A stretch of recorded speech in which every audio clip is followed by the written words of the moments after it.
नमस्कार दोस्तों, बहुत-बहुत स्वागत आपका मेरे चैनल पर। दोस्तों, आज मैं लाई हूँ नई पुस्तक।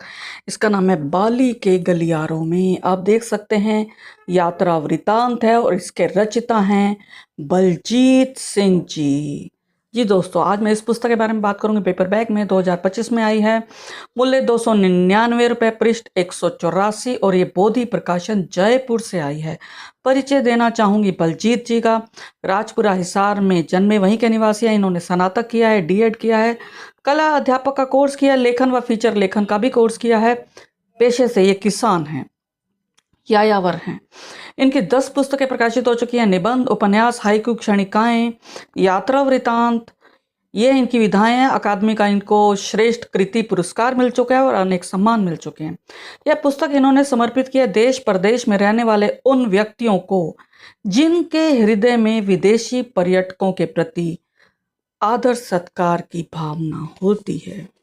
जी दोस्तों, मैं बात करूंगी आत्मकथा की। तो इन्होंने लिखा है बलजीत जी ने कि यह पुस्तक बाली के गलियारों में जो आपके हाथ में, इसका उद्देश्य केवल यही है कि हिंद महासागर की गोद में स्थित मछली जैसी आकृति वाले बाली द्वीप की सांस्कृतिक झलक के साथ यहाँ के प्राकृतिक सौंदर्य का दीदार करना।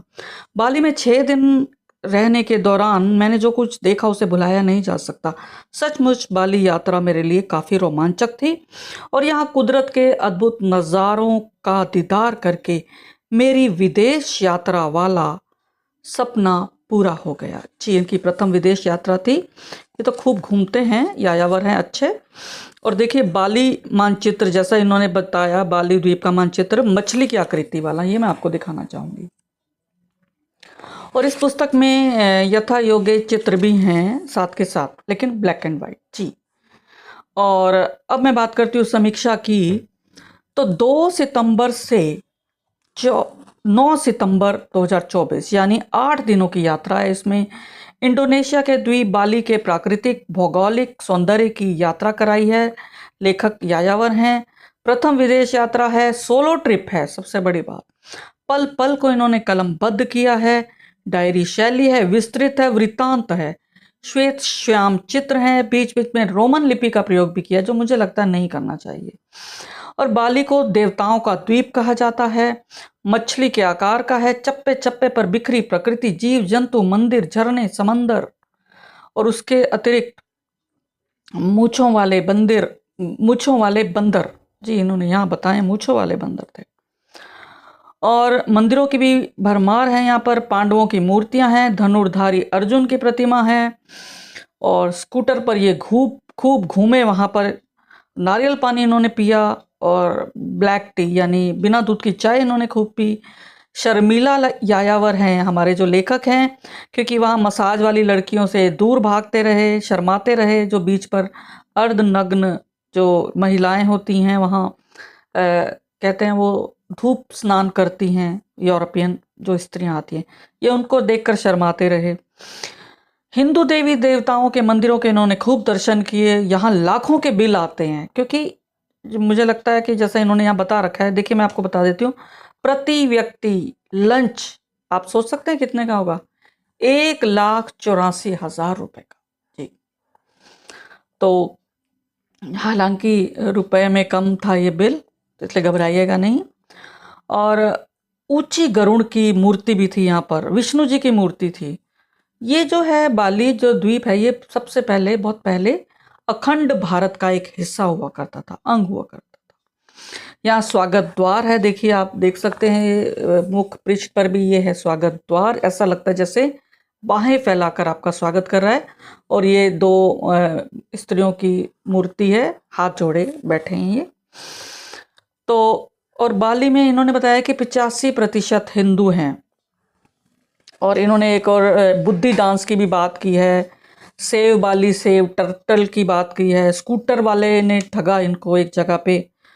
तो शाकाहारी भोजन इन्होंने खूब किया, क्योंकि ये मांसाहारी भोजन नहीं करते। इन्होंने ये भी कहा कि अकेले घूमने की अपनी समस्याएं, फायदे तो हैं लेकिन समस्याएं भी होती हैं। सच बात है। मुझे कोई बोले सोलो ट्रिप के लिए, तो मेरी तरफ से तो ना। मुझे तो ग्रुप में घूमना अच्छा लगता है। 2 लोग हों बात करने के लिए, कुछ खोजने के लिए, कुछ घूमने के लिए।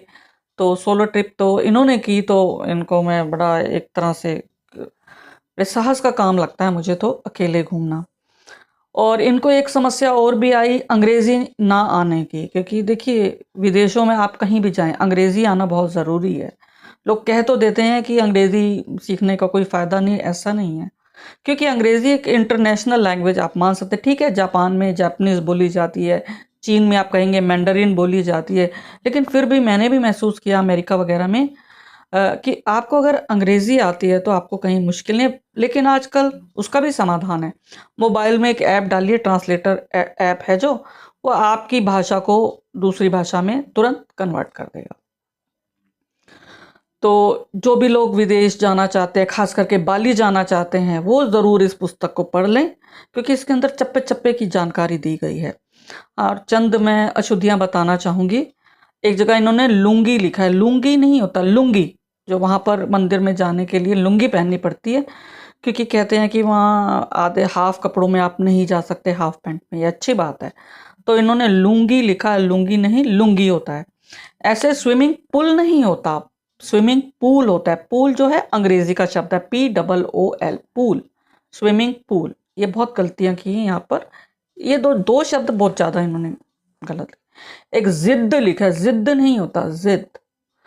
और गोरैया, इन्होंने गोरैया लिखा है, गोरैया होता है, गोरिया नहीं होता। बस ये छुटपुट गलतियां हैं, और बाकी ये जो मेहनत है इन्होंने, बाकी बहुत ही शुद्ध हिंदी और बड़ी प्यारी हिंदी लिखी है, सरल भाषा, सबको समझ में आती।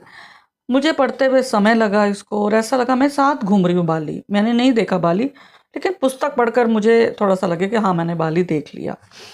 तो मित्रों, अगर आप बाली घूमना चाहते हैं तो मुझे लगता है आपको ये पुस्तक अवश्य पढ़नी चाहिए।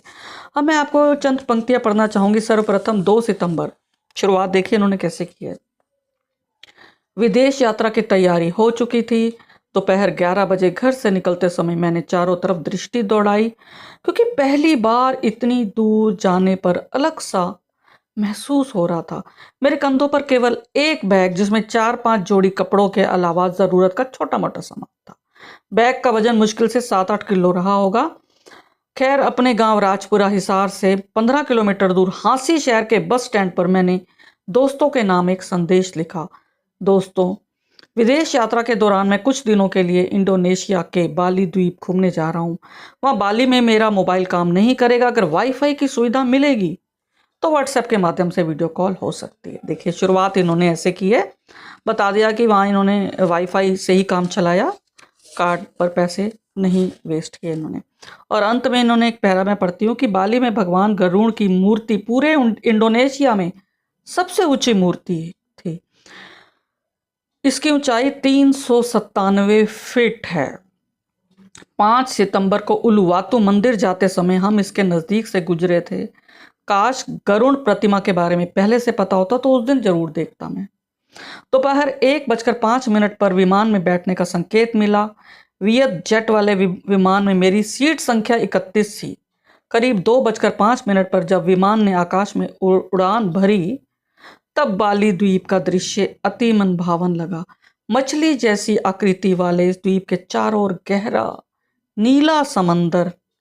थोड़ी सी ऊंचाई पर जाकर विमान ने जैसे ही करवट बदली, समुद्र की झालरदार लहरों को देखकर दिल से यही आवाज आई, अलविदा बाली, अलविदा बाली। तो दोस्तों, आपने भाषा देखी इनकी, कितनी अच्छी भाषा है, एकदम कविताई भाषा। तो देखिए, साहित्यकार जब लिखता है तो ऐसी भाषा लिखता है कि रोचक लगती है पढ़ने में। तो अगर आपने चैनल को सब्सक्राइब नहीं किया, तुरंत करें, बेल आइकन दबाएं और वीडियो को लाइक, शेयर और कमेंट जरूर कीजिए। धन्यवाद। फिर मिलेंगे अगली कड़ी के साथ, तब तक मुझे आज्ञा दें।